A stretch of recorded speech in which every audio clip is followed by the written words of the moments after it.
240 bilhões de dólares. Esse foi, segundo estimativas, o valor total gasto com cibersegurança pelo mundo no último ano. Só que, apesar dessa quantia assombrosa, parece que os números de ataque só aumentam, assim como o custo médio de uma violação, que já há muito tempo é milionário. É possível que a raiz do problema não esteja tanto nos recursos disponíveis, e mais na forma como os riscos são compreendidos e tratados.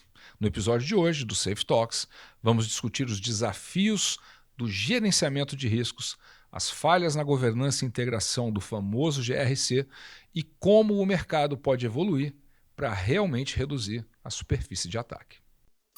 Safe Talks, o podcast feito por e para quem respira segurança da informação. Olá, eu sou Alan Costa, co-CEO da ESH Tecnologia e o host do nosso podcast. Eu trouxe aqui comigo outros dados para ilustrar a conversa de hoje. Num relatório da PwC, nós ficamos sabendo que só 2% das organizações globais implementaram integralmente ações de resiliência em cibersegurança. Menos da metade dos executivos que responderam à pesquisa mede os riscos de forma eficaz, e só 15% das organizações avaliam o impacto financeiro das ameaças. Até mesmo as gigantes, com nível avançado de maturidade, ainda são invadidas. Afinal de contas, quais são as peças desse quebra-cabeça chamado gerenciamento de riscos que estão faltando ou que estão fora de lugar? Para me ajudar a responder a essa e muitas outras perguntas, eu tenho aqui do meu lado uma profissional com experiência de 16 anos em cargos de diretoria no nosso setor de cibersegurança. E hoje ela é head do Conselho no Brasil da ONCE. Andréia Tomé, seja muito bem-vinda. Obrigada, Alan.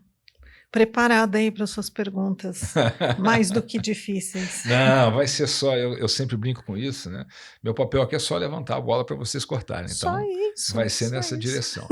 E eu queria começar, Andréia, como eu sempre brinco também com os nossos convidados, pelo começo. Queria que você falasse um pouquinho sobre você, sobre a tua carreira, e queria que você falasse um pouquinho da ONCE, né? O que significa essa sigla aí, ONCE, W-O-M-C-Y, enfim, conta pra gente aí qual é a mágica e o que você tem feito. Fechado. Eu sou Andréia Tomé, eu tenho 31 anos de carreira em cyber. Eu não queria, não planejei isso. Sou formada em ciência da computação, eu queria ser programadora, então eu falo sempre que eu sou uma programadora frustrada, que o mercado já me trouxe direto para cyber, numa das Big Four de auditoria, numa área de auditoria de segurança e tecnologia. Já comecei a carreira assim. Nessa jornada eu sempre fui consultoria, empreendi por 6 anos, na minha última passagem que eu tive por um banco digital e exercitei ser cliente. Acho que, de alguma forma, foi uma aventura maravilhosa, mas estou voltando para o meu DNA aí, que são as consultorias. E como se já não tivessem surpresas suficientes, né, o mercado já é superaquecido e cyberataques, a gente tendo que estudar bastante para poder proteger o mercado e os nossos clientes. Em 2019 eu recebi assim um convite totalmente inusitado. Abri o capítulo brasileiro de uma ONG latino-americana no Brasil, para poder empoderar mulheres no nosso setor, aumentando a participação da mulher na América Latina e reduzindo o gap de conhecimento entre gêneros. É isso que faz a OMSE, Latam Women in Cybersecurity. Muito bom, excelente. Aliás, diga-se de passagem, um movimento mais do que necessário, né? A presença da mulher, principalmente na tecnologia, ela já é reduzida, infelizmente, na área de cibersegurança é menos ainda, né? Então, desde já quero nos colocar aqui na ESH à disposição para te ajudar nessa missão, porque às vezes nós temos até dificuldade, porque a gente tem lá os nossos procedimentos de vagas que sejam equitativas, que a gente tenha tantas mulheres quanto homens trabalhando, mas a gente não acha. É verdade. Às vezes a gente tem dificuldade até de contratar, porque não consegue encontrar os profissionais. Né? Você sabe que eu sou de uma geração que eu não tinha as comunidades para me apoiar. Perfeito. Né? Então eu tinha que trabalhar ali numa área totalmente, muito mais masculina, sempre fosse de tecnologia ou nicho de segurança. E hoje eu vejo a importância que é você poder ter um grupo, né, de semelhantes e pessoas para poder conversar. Mas um dos meus requisitos para assumir a OMS, eu falei, eu quero ser uma ONG feminista, mas não separatista. Bacana. Quero os homens conosco. Claro. É aí então que a tá gente inteligência criou do processo. carinhosamente um grupo de OMSs He for She, que são os meninos de mercado que nos apoiam em iniciativas, trazem mais mulheres, trazem outros CISOs, profissionais de segurança. Então, é uma jornada mágica, mas eu acredito que assim, né, é o que me disse a Letícia para me conquistar e para eu assumir o desafio ali em 2019. André, painéis para mulheres, a gente tem inúmeros eventos, tem um montão na América Latina. Ela é uma brasileira que morava nos Estados Unidos, hoje mora em Portugal. E ela falou para mim, a minha preocupação é o que acontecem com essas mulheres no dia seguinte do evento ou do painel que elas participaram. Então a gente tem essa responsabilidade e nós não somos as únicas, né? Eu tenho aí um grupo com lideranças de mais de 20 ONGs voltadas para mulheres em tecnologia, em nichos de tecnologia e de cybersecurity. Então, eu acho que hoje ainda a gente está trabalhando nas comunidades para conseguir chegar até o mundo corporativo. Não chegar só até o voluntário, a voluntária que precisa de ajuda e de uma palavra. Então, é uma coisa que a gente tem que resolver e trazer para a ISH todas essas ONGs para colocar à disposição e ajudar vocês com diversidade. Muito bom. Bom, agora eu vou voltar então para o nosso tema. Bora. E vou começar falando de GRC.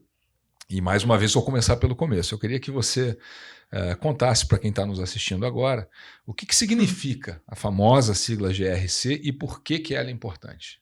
Vamos lá. GRC significa Governance, Risk e Compliance. Governança, riscos e conformidade.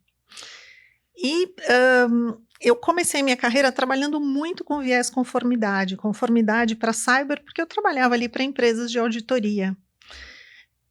E eu aprendi há mais de 25 anos, estudando risco para segurança, que um risco chama o outro independente da categoria. A gente tem todo um universo, como muito bem define aí o World Economic Forum e os relatórios do World Economic Forum. Eu tenho risco estratégico, risco financeiro, riscos de sustentabilidade, a questão de diversidade e inclusão é um deles.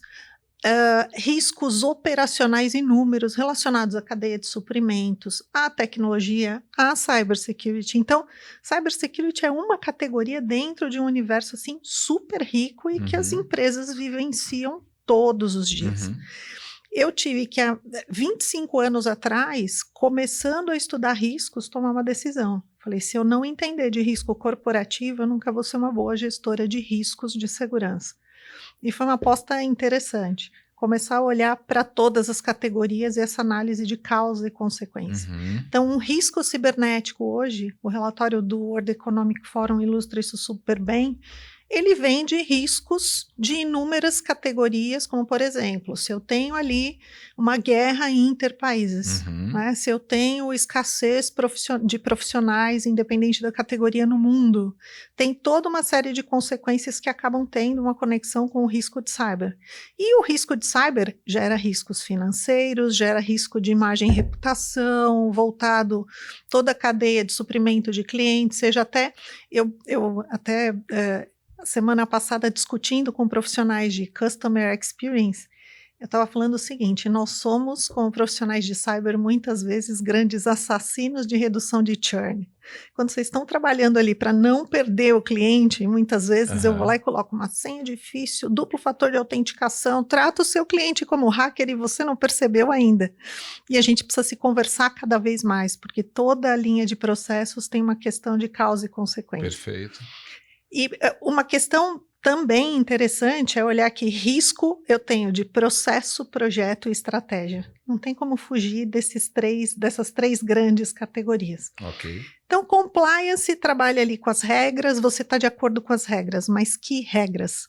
As regras são montadas por nós mesmos. Perfeito. Seja participando de órgãos governamentais que definem leis e regras por país, seja trabalhando em comunidades, como a BNT, como um NIST, uma ISACA. Sempre que eu tenho um framework, foram pessoas como nós que trabalharam ali com inteligência para compor aquela inteligência, aquele framework. Então, E aí a gente chega um pouco na linha de governance, que eu acho que assim, hoje a gente precisa trabalhar muito essa interconexão. Eu sigo as regras com compliance, garanto que eu atinjo todos os objetivos empresariais seguindo as regras, o que é bem difícil. Trabalho a visão de risco, não só para ter ali uma matriz de gaveta, mas pensar em projeção de risco, que pode impactar a minha estratégia, meus processos e projetos. E o governance, meu Deus, aí eu tenho uma conexão muito importante com governança corporativa, governança de TI, governança de cadeia logística. Isso tudo deveria se conversar até chegar em cadeia de governança de cyber. E a gente sabe, como profissional de mercado, que isso hoje é uma coisa que não está bem resolvida. Eu vejo muita área ou profissional de GRC trabalhando puramente compliance, trabalhando puramente risco. O governance ali não está gerando indicadores para garantir que o CISO tenha um linguajar acessível e interessante para uma reunião que ele vai acompanhar ali com o board, com a sua diretoria ou com seus pares. Então, eu acho que essa é a questão da dinâmica de mercado que a gente ainda tem por resolver. E é minha área preferida, não porque eu entenda que é o domínio mais importante, porque eu entendo que é um domínio que tem que entender de todos os outros em cyber. Perfeito. Se eu sou um profissional de GRC e não entende de Security Operations, eu estou fora.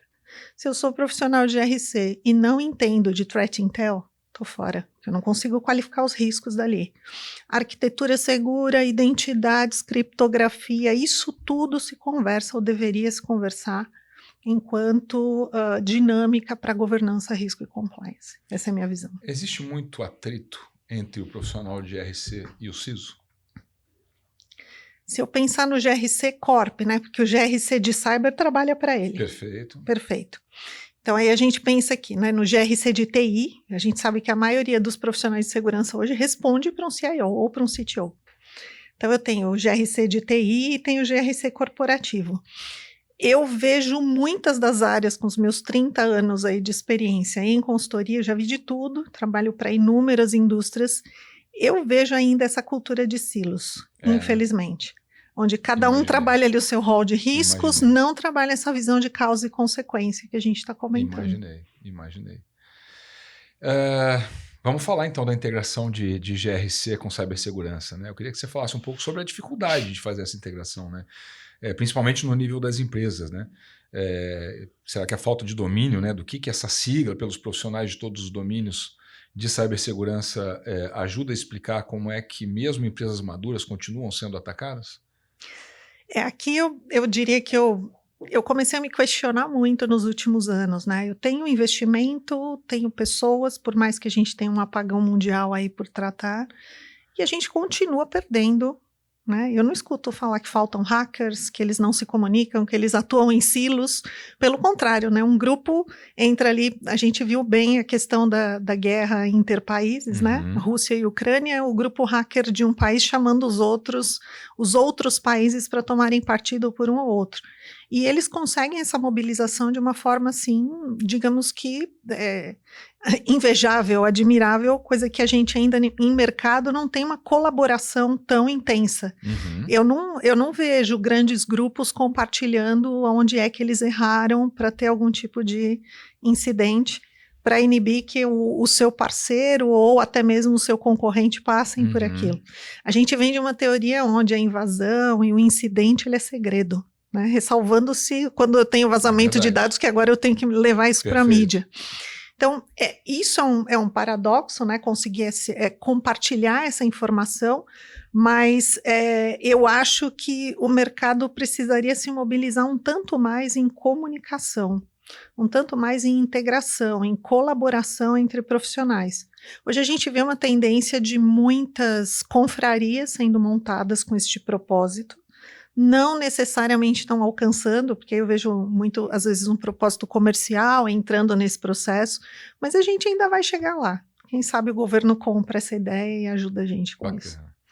E à medida que GRC se torna mais estratégico, você acha que existe potencial para que isso se torne, inclusive, um diferencial competitivo das empresas? Eu acredito que sim, desde que eu trabalhe com essa visão holística, Alan. Se eu trabalhar com a visão de que compliance é para seguir regras, né? Para que eu atenda um auditor, que o risco é lá uma análise uma matriz de gaveta e que eu não compartilho com os demais, não faço análise de consequência e nem projeção de risco, porque o risco que se materializa no meu concorrente lá na China, amanhã vem para cá. E a visão de governance conseguindo traduzir mais o que a gente faz, porque a gente fala difícil pra caramba, hein? Eu não queria ser board conversando com a gente. Eu não queria ser board conversando com a gente. Pior que a gente só advogado. Pois é, fala mais difícil ainda, às vezes eu não entendo. Então, eu acredito que ele passa a ser uma ferramenta estratégica se eu puder conectar esses linguajares todos e começar a levar para o board aquilo que interessa. Então, muito mais do que levar uma análise de maturidade de cyber, o que em maturidade de cyber chama a atenção de um board para ele saber que aquilo impactaria a visão do acionista, certo? Essa história de levar indicador como volume de vulnerabilidades encontradas ou corrigidas é mostrar serviço de que eu estou conseguindo reduzir as portas, não necessariamente que eu respondi a ataques. Super bem. Então, a gente ainda está falando muito difícil, está trabalhando muito nessa questão da tradução, de levar o profissional de cyber ou conhecimento de cyber para conselho, né? A gente vê muitos profissionais hoje indo por essa linha. Eu acho que é isso, tem um caminho a percorrer aí interessante. Como é que a gente percorre esse caminho, na tua opinião? Como é que a gente aumenta, né, a percepção do profissional de cyber que ele tem que falar a língua do negócio e que cyber não é um fim em si mesmo? Se eu parar de olhar ali única e exclusivamente para o meu domínio e para a minha área de atuação em cyber, eu preciso dar uma palmatória de que eu tenho que entender do negócio. E entender do negócio não é ser o especialista no negócio. Eu estou indo muitas vezes para uma mesa de negociação. Eu gosto de falar que gestão de riscos é mesa de negociação. Eu vou negociar com o CFO. Perfeito. O cara entende de dinheiro ali, ó, ele nasceu pensando em dinheiro e eu estou indo lá pedir verba sem a devida justificativa e um retorno de investimento que satisfaça ali o conhecimento que ele tem. Óbvio que vai sair frustração para todos os lados. Desde o tipo de investimento em headcount, seja em ferramentas ou em elementos que mobilizem um processo. Eu acredito que a gente precise cada vez mais entender, primeiro, quem está na minha mesa. E você sabe que conselho tem inúmeros especialistas. Eu tenho conselho composto por gente de M&A, eu tenho conselho composto por especialistas financeiros, eu tenho conselho composto já por gente de tecnologia, tem empresa que já está colocando alguém de tecnologia ou que entenda de segurança, e tenho conselhos super mistos com todos esses skills ali sentados. Eu preciso estudar qual é, primeiro, a vibe do negócio, aonde ele está indo naquele triênio. Tem ano que é redução de custo, que é aumentar lucro, aumentar receita, alcançar uma nova linha de produtos, adquirir uma empresa, alcançar novos horizontes, internacionalizar. Depende do objetivo e o skill de cada uma dessas pessoas ali que sentam como tomadoras de decisão. Enquanto eu de cyber não levar em consideração todos esses elementos, a gente vai perder nessas mesas. E lá no conselho, no board e no C-level, no nível mais alto das organizações, você acha que a mentalidade está mudando e eles começam a perceber que investir em cibersegurança não é necessariamente investir em cibersegurança, mas sim gerenciar de maneira adequada os riscos que a corporação tem? O investimento não é para comprar software ou para contratar gente, é para assegurar que o negócio tenha resiliência, continuidade, que o negócio possa ser lucrativo, etc. Essa mentalidade está mudando ou a gente ainda tem um caminho a percorrer aí? Bom, do meu tempo de carreira, né, se eu pensar de 30 anos para cá, obviamente a gente tem uma evolução assim considerável. Eu acredito que hoje é que a gente começou a trabalhar pela teoria do medo, né? Ou investe ou vai ser atacado, ou investe ou vou ter uma multa milionária de Lei Geral de Proteção de Dados. E isso hoje para conselho não cola mais. Não funciona mais. Não funciona mais como maior argumento ali de retorno de investimento. Em contrapartida, pela dor, né, a gente tem a mídia trabalhando a nosso favor com a divulgação dos inúmeros casos de ataques e vazamentos de dados via internet. Uma vez trabalhando para um grande especialista em GRC em um banco, eu falei, tá, quando você vai para a reunião do conselho, o que eles perguntam para você, o que eles pedem, qual é o linguajar? Estava tentando estudar ali qual era, quem estava sentado, qual era a vibe. Ele me respondeu, eles escutam tudo que está na mídia e me perguntam, isso não vai acontecer aqui. Então, isso trabalha a favor, Uhum. eu acredito que das estruturas de cyber, de CISO, levando a preocupação e a evidência de que grandes empresas estão caindo. E eu sempre faço menção, o IBRASPD, o Instituto Brasileiro de Privacidade e Proteção de Dados, no site deles, ibraspd.org, tem uma área que se chama incidentes. Eles publicam a linha do tempo dos incidentes nos últimos 3 anos ou 4 anos, Brasil e mundo. Tá. E colocam os logos. Só o que foi para a mídia, óbvio. Claro. Minha nossa, é dor. Eu uso aquilo em sala de aula, né, nos cursos de pós, MBA, onde eu dou aula. E a gente começa a se questionar, com tanto investimento, com quanta capacidade a gente está perdendo. Está perdendo aonde? E aí eu começo a trazer para a GRC um pouco de demanda de qualidade. Por quê? E isso chama também a visão de governance. Interessante. E tem a ver com resiliência cibernética, porque eu peço investimento, desenho um controle, invisto, implanto e ele falha. Está falhando aonde? Pode estar falhando em pessoas, pode estar falhando em configuração de tecnologia ou na forma como eu estou administrando o processo no entorno daquele controle.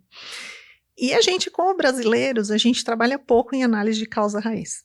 Ocorreu um incidente, ufa, respondi, coloquei a operação no ar, ai meu Deus, que isso não aconteça mais. Trata o sintoma e não a causa.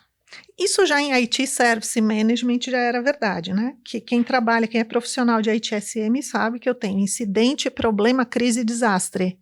Problema, cara, é algo que você não conseguiu resolver rápido como incidente. Olha a causa raiz para ajudar o seu colega quando ele tiver algo similar. E eu vejo que muitas empresas ali dentro de CMDB, dentro de registro de investigações e atendimentos, não trabalham análise de causa raiz. Em cyber não tem sido diferente. Então, eu recentemente fiz um apanhado, um estudo de nos últimos 3 anos, quais foram os controles que mais falharam dentro do que foi publicado na mídia. E a semana passada eu vi uma pesquisa de 2024, não me lembro a fonte, que divulgou que o maior problema para as invasões bem-sucedidas foi problema de configuração. Ora, a gente sabe fazer isso muito bem. Né? O que precisa ser configurado, hardening de infra, de sistema operacional, de banco de dados, aplicação, DevSecOps, tem profissionais assim, talentosíssimos nesse sentido. Está falhando no detalhe.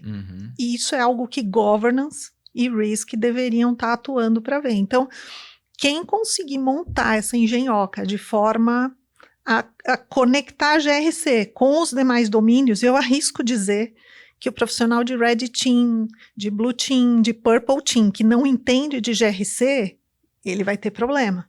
E vice-versa. Ou o profissional nichado de GRC que não vai olhar para os outros domínios, porque é aí que o negócio está falhando.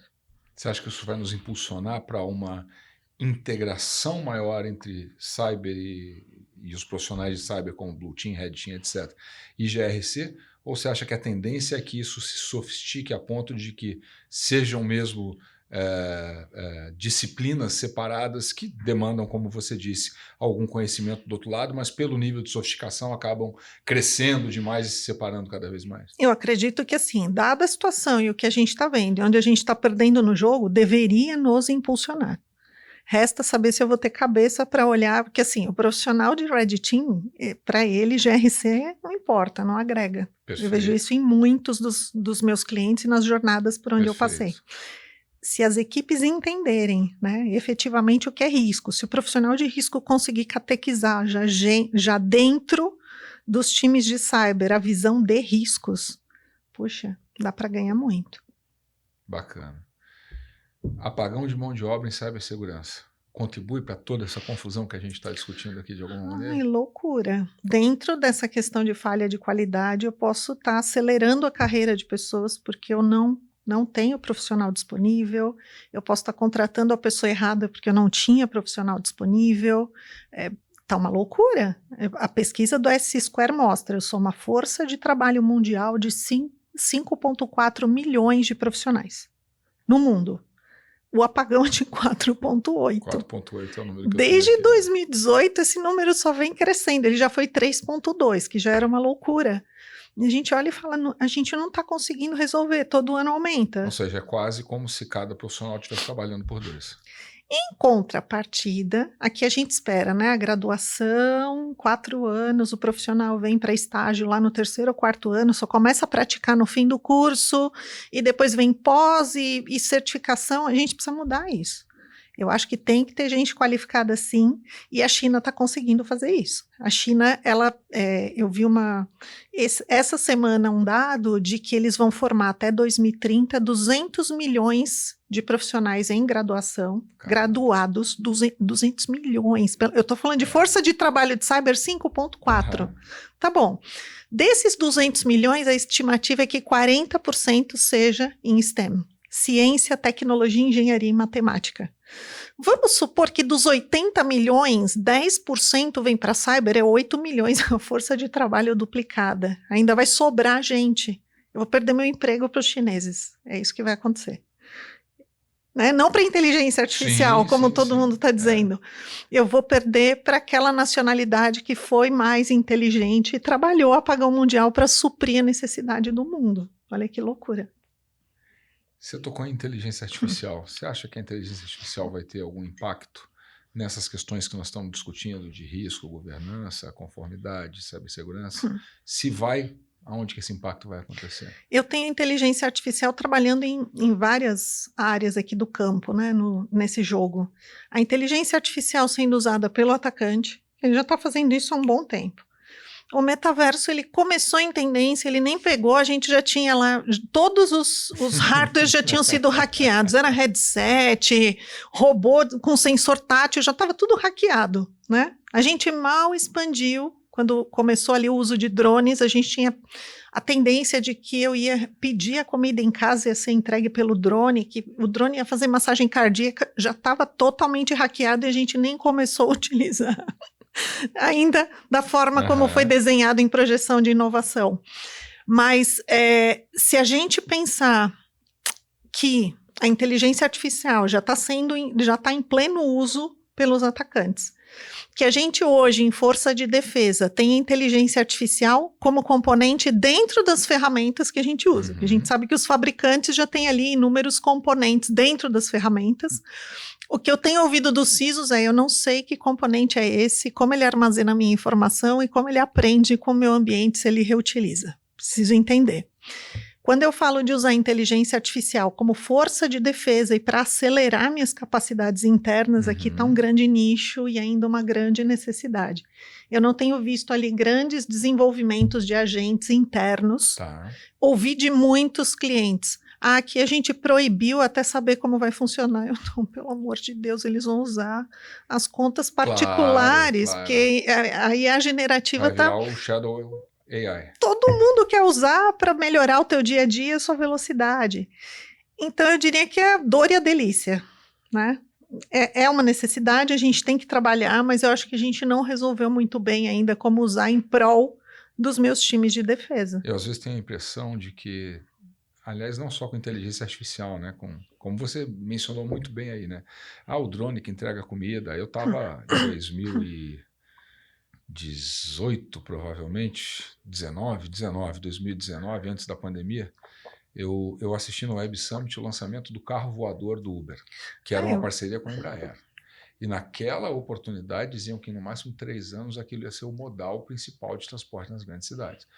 Disseram que era 3 anos, nós já passamos 6 anos. Eu sempre olho pela janelinha do carro, assim onde eu estou, nunca vi um carro voando do meu lado. Eu vi lá em Dubai, ele parecia assim uma moto, era tipo um drone humano. Vi. Ele parecia uma moto assim, e essa semana teve uma reportagem em TV aberta de um drone sendo testado aqui, o cara pilotando, o repórter pilotando.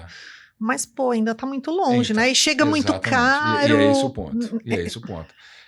Vai acontecer, eu não tenho a menor dúvida, mas não é em 2 anos, vamos devagar quando, né? Sim. Mesma coisa é o metaverso que você também falou, né? Eu me lembro que quando surgiu o metaverso, eu continuo atuando hoje muito menos, mas eu atuava predominantemente naquela época como palestrante. Para mim foi uma maravilha, porque o que eu vendi de palestra para falar de metaverso foi uma coisa impressionante. Né? E hoje ninguém nem menciona a palavra metaverso mais. Isso quer dizer que acabou? Não, tem muita aplicação utilizando de maneira eficiente, de maneira efetiva, mas não é aquele frenesi. E eu acho às vezes que IA está passando meio que por esse momento, sabe? Eu acho que vai ter um impacto importante, acho que vai transformar muita coisa assim, mas Vamos entender aonde, como, de que forma, Bom, né? você começou essa conversa falando em apagão, né? A gente precisa tomar cuidado para não criar. Ó, estou perdendo para o atacante, está faltando gente qualificada, não estou olhando governança, qualidade de controle. A gente precisa tomar cuidado enorme para não garantir que o uso de IA generativa crie um exército de pessoas preguiçosas, Perfeito, concordo no em gênero, sentido número e de grau. estudar cada vez mais e conseguir estar à frente de um atacante. E a gente vê muito que o uso hoje está indo por essa linha, né? Desde as escolas até mesmo no ambiente corporativo. Eu já recebi coisas para revisar que eram totalmente assim, pô, o cara é um especialista, se ele tivesse lido, ele teria Entendi. melhorado aquele conteúdo. É Não mesmo. usou só para aceleração, entregou na íntegra. Entendi. Né? Como aconteceu quando lançaram a Wikipedia. A gente sabe disso. Sim, sem dúvida, sem dúvida. E como é que a gente cria condições para formar essa força de trabalho? Você tem ideias a esse respeito? A força de trabalho com inteligência? Não, em cibersegurança. Em cyber? Me desculpe, a pergunta foi mal formulada. Em cyber, eu diria que hoje, só trabalhar a questão de deixar a responsabilidade para o mundo acadêmico não é legal. Não, tá bom, eles estão fazendo o trabalho deles, a gente vê inúmeros cursos e cursos de extensão e pós, MBA, bootcamp sendo lançados pelas entidades educacionais, mas o mundo corporativo ele precisa trabalhar isso um pouco melhor, né? Não adianta só trazer o estudante e achar que ele vai entregar aqui um controle, um processo, um domínio ou um projeto de consultoria em cyber. Eu acho que a gente ainda não resolveu isso muito bem no mundo corporativo. As pessoas estão tendo um incentivo para entrar na nossa área, até por conta do apagão mundial, a gente está fazendo isso super bem, mas eu vejo muita gente formada, certificada, e que na hora do hands-on, eu não estou conseguindo ver essa visão integrada de projeção e de qualidade que o mercado está exigindo de nós enquanto delivery para cyber. E para piorar, existe uma distância que eu não entendo como é que ela permanece nos níveis que ela está, mas uma distância gigantesca entre o mercado e a academia, né? Na maioria das vezes. Eu falo disso desde que me conheço por gente e permanece assim, é incrível, né? Por que você acha que isso acontece? Essa semana eu estava falando numa roda de conversa com os alunos de uma universidade e eles me perguntaram, né? Puxa, o que eu tenho que fazer para conseguir trabalhar em cyber? Eu falei, gente, estuda muito, não garante o teu conhecimento só na academia. E eu vejo muita gente que recebeu a questão conceitual e não está conseguindo traduzir para o dia a dia, porque a gente precisa. Então, o garoto vai lá para a aula, vê o professor falando de confidencialidade, integridade, disponibilidade. Balela, isso aí eu já sei. Agora ele não consegue aplicar na prática controles e ferramentas que garantam cada um dos três. Isso para mim é falha conceitual. E aí tem a ver um pouco também com essa aceleração que a gente tem em função de apagão mundial. E acho que muito também em função de característica de gerações, Alan. A gente está hoje em 3 ou 4 gerações em cada área de cyber juntas. E eu, inclusive, aconselhei para os alunos, veja o que cada geração pode trazer para você. Então, eu, X, fui treinada pelos baby boomers, que eram experts em planejamento. Peguei um pouco de planejamento, fui para a linha de delivery. O Y, outro dia eu vi o meu marido mandou um vídeo sobre a diferença entre as gerações, né? O Y, ele não quer que você mande muito nele, mas ele até vai te entregar. Deixa ele mais solto, que ele até entrega o projeto. Esse negócio de microgerenciamento eles odeiam. Agora o Z, cara, é uma incógnita. Cobrou alguma coisa, causa, ele já quer ser presidente em 1 ou 2 anos. Puxa, eu acho que a gente precisa de gente que entende de gente nos ajudando em cyber para lidar com esses propósitos e agendas totalmente diferentes, porque do outro lado, eu tenho aqui do meu lado, é dinheiro, ativo, objetivo estratégico, do outro lado tem hacker querendo de uma forma assim muito intensa tudo que eu tenho de valor. É isso que o mercado precisa entender e os profissionais precisam entender, né? Proteção é um negócio, a gente vende tranquilidade. Ou seja, a tecnologia vai se tornar cada vez mais humana. Totalmente. Porque sou eu que configuro, sou eu que programo e a gente que aplica. Não adianta falar, o sistema, eu fico louca. Quando eu vou ser atendida por qualquer canal, o sistema, eu falo, o sistema. Legal. André, a gente já está caminhando para o fim, infelizmente. Quando o papo é bom, ele voa. Mas antes disso, eu queria que você inspirasse, principalmente as mulheres que estão nos assistindo e nos ouvindo agora, contando um pouco sobre como foi a sua trajetória de carreira. Você é uma profissional de destaque, mulher, com posições importantes, exercendo um papel que é transformador no seu meio de atuação, que é a cibersegurança predominantemente. Como é que você chegou até aí? Alguém que está nos assistindo agora, o que você pode dizer para essa pessoa, cara, a carreira, para você ter uma carreira bem-sucedida e chegar em algum lugar bacana de destaque, você tem que começar por ali e por ali. O que você me conta? Ou melhor, o que você conta para quem está nos assistindo? Bom, ninguém sabe, né? As dores que você teve para chegar até onde você está. Eu não Exato. entendo as suas. Infelizmente, eu não sou o host para perguntar para você, né, Alan? Mas vamos lá. Vamos à sua pergunta. Eu diria que assim, o segredo de toda a minha carreira foi me jogar em todas as oportunidades que me apareceram. Então, eu com 4 anos de carreira, eu que lá nem queria começar em cyber, queria ser programadora, eu já liderava 50 pessoas. Eu assumi uma posição de supervisão numa grande consultoria internacional e me joguei e em uma palestra me perguntaram, você achou que você estava preparado? Claro que não, meu querido, mas eu sabia que eu não estava preparada e eu fui atrás de conhecimento para assumir aquele desafio. Perfeito. E aí vieram outros. Então, falar para 2.000 pessoas. Quem não tem medo de falar num palco para 2.000 pessoas? Se prepara, se concentra. Eu fiquei ali na coxinha olhando o negócio encher para não ter medo a hora que aquela cortina abre e vamos embora. Cantar para 2.000 pessoas, montar banda corporativa como exemplo de integração de pessoas. Bora! Assumir a direção. Com 28 anos eu era gerente de uma multinacional de cyber, que vendia ferramentas nada mais do que scanners e detectores de vulnerabilidade, detectores de invasão. Aqui no Brasil, uma multinacional americana assumindo como gerente, com 30 e poucos anos assumindo uma posição de direção, né? Então, se prepara para aquilo. Eu tive a sorte de trabalhar para empresas que diziam, você quer um determinado cargo, uma posição, se prepara 2 anos antes. Essa também é uma dica muito boa. Então, estudar bastante, estar preparado para o momento em que essas oportunidades aparecem. E eu acho que o poder da conexão de hoje me faria voltar no tempo e falar, cara, eu devia ter fundado uma comunidade, uma ONG lá atrás, sabe? Se hoje a gente encontra tanta gente, né? O fato de eu estar aqui, estar conversando com você, conhecendo o teu time, isso é impagável. É alguém com quem você pode contar e conversar sobre um domínio que você não conhece, sobre uma rota de aprendizado, sobre como responder a um incidente, sobre inúmeras coisas, sabe? Linhas de estudo, certificações, é impagável. E hoje eu tenho o prazer de, pela WOMSE, conseguir chegar até pessoas. Então, eu não consigo entrar uma semana e terminar essa semana sem ter ali no meu LinkedIn um pedido. Posso falar com você? Posso? Você pode me dar algumas dicas? É de carreira, é de currículo, o que for. E eu sempre atendo, mesmo pessoas totalmente desconhecidas.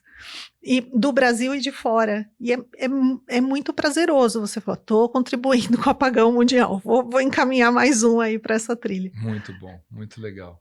André, eu quero te agradecer muito pela generosidade com que você compartilhou tudo que você compartilhou com a gente aqui hoje. Eu é que agradeço. E para a gente encerrar, eu quero deixar o microfone aberto para você, dar o seu último recado, dizer como é que as pessoas podem te encontrar, suas mídias sociais, enfim, o microfone é todo seu. Bom, vocês me encontram em qualquer rede social como Andréa Tomé, Tomé com TH. Venham para o WOMSE, homens, mulheres. Eu acho que a gente tem um trabalho ali super sério, com muitos profissionais de mercado envolvidos em conseguir reduzir esse gap de conhecimento e aumentar o quórum de mulheres e minorias e conexões com os homens nessa jornada. Então, www.womcy.org, womcy.org. E é isso, vamos nos encontrando por aí, colaborando uns com os outros. Obrigado, André. E assim a gente encerra mais um episódio do nosso Safe Talks. Como sempre digo no final dos nossos episódios, eu vou adorar saber o que você achou desse episódio. Comenta aí embaixo o que gostou, o que não gostou, quais foram os insights que foram valiosos e, principalmente, lembra de nos mandar sugestões de pauta. O Safe Talks é feito para você e quanto mais você nos ajudar a entender a sua necessidade, mais a gente consegue direcionar os temas que nós tratamos aqui para aquilo que você precisa. Obrigado por estar com a gente, sempre um privilégio ter a tua audiência. Um abraço e até a próxima. Safe Talks, o podcast feito por e para quem respira segurança da informação.